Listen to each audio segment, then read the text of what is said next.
The odds are at the moment in favour of us voting to rejoin, but not so far ahead that you could be certain, because it would depend on the campaign.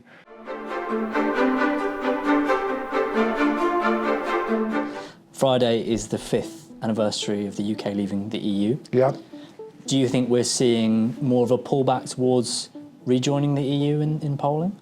We've had a steady position of around 57% of people saying they'd vote to rejoin, 43% to stay out, really since the autumn 2022, since the Liz Truss fiscal event. And the principal driver of what's been a modest rise in support for being inside the European Union has been those who didn't vote in 2016, some of whom, of course, were too young to vote, and some people who perhaps regret not having voted back in 2016.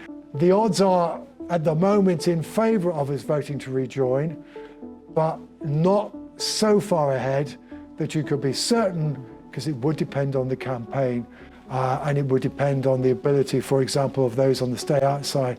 Well, the reason why Brexit has not been successful is not because it's a bad idea in principle, it's because it's not been operated properly. The question whether or not they could get that argument across or not, or whether those on the rejoin would say, no, look, our destiny is Europe, it's doing too much damage, it hasn't controlled immigration, and we're ending up having to negotiate with the EU anyway, how uncomfortable that is.